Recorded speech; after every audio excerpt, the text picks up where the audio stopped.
Good morning. Happy Friday. Congrats. You made it through another work week and the weekend is here. We're going to jump right in. I'm going to share my screen and we're going to cover the number one NBA franchise of all time, according to me, Uncle Paul. And before we get started, do me a favor, give me a subscribe, give me a thumbs up, and hit the alert button if you don't mind. Going to just jump in and I'm going to take you all through uh, the where we left off. I'll let you pause it here and read through this yourself, or if you want to go back to the number 10 and number 9, you can hear me explain the criteria. Love to hear your comments, by the way. If you disagree, put those in the comment section below. At number 10, New York Knicks fans, by the way, in case you haven't been following, did not make the top 10. Dallas Mavericks did, and I struggled again with Milwaukee being there too, but I think Dallas Mavericks have higher potential upside just because Giannis doesn't have the support. And New York fans, there's your man. Number 9, Philadelphia 76ers. Number 8, Houston Rockets. Number 7, my Detroit Pistons. Number 6, barely, the Chicago Bulls. There you go, Bulls fans. Number 5, Miami Heat. There you go, New York fans. And there you go, Bulls fans. Number 4, the San Antonio Spurs. Number 3, the Golden State Warriors. And number 2 that we covered on the last video, the Boston Celtics. And the number 1 team, and I don't think it's going to be a surprise to anyone, number 1 NBA franchise of all time, the Los Angeles Lakers. So they also have 17 championships. They tied the Celtics with this one that they just won here in the bubble. But they've been made 32 NBA championship finals appearances versus 21. That's significant. And in terms of just where they are in the uprise with having LeBron and AD there, great supporting cast. It wouldn't surprise me if they picked up another, vet who's trying to get a ring and ring chasing as well. So, again, just franchise is just storied, and I don't think it's going to be hard to debate. You can make the argument with the Celtics. And again, they own the Lakers back, during those days with Bill Russell and Jerry West and those guys. Jerry West, it just hurt his heart when he would lose to the Celtics, right? So, by the way, he has a good book. It was a good read, or listen, as I like to really listen to Audible books. But anyway, it's I think just competing and being on that level with all the names that they've had over the years.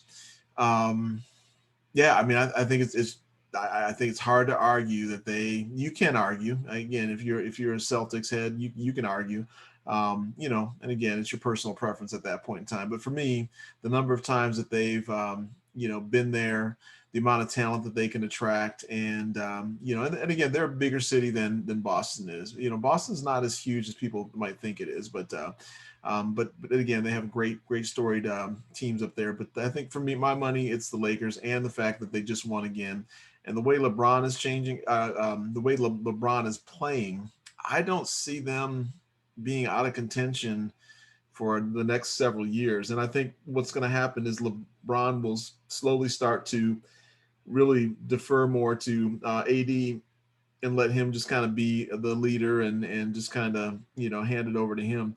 So, but I think LeBron, the way he's playing, he's still at the top of his game and, can go on another 3 to 5 years at this level, maybe diminish it a little bit, but the way the dude works out, I mean, it's hard to argue that. So clearly, in my mind, they're the number 1 team.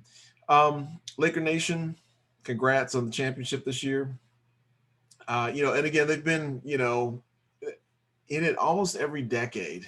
Almost every decade, they had those lean years when Kobe didn't have any help, right? And he was just shooting all the time.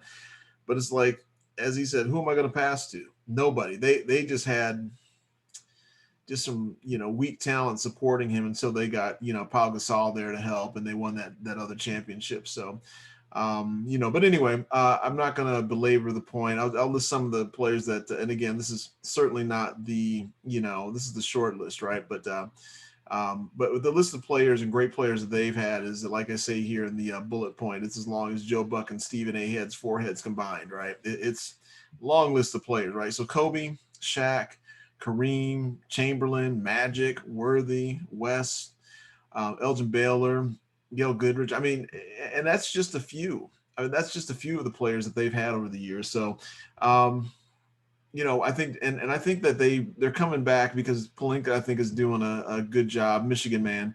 Um, but I think those franchises that Jerry West comes in and he's the GM and he's given the control to bring talent in, and he's always impacted franchises, whether that be the Memphis Grizzlies to the Lakers. That guy has just a great basketball mind as a competitor, knows how to talk to the players and resonates with them. So, Jerry West is one of the greats also. I mean, I really, really enjoyed his story also. So, but again, they're looking bright. And again, I think that it's going to be tough to beat them. Although it's not a walk in the park for them in the West with the Clippers, with Kawhi and Playoff P. You're going to have a healthy Warriors squad.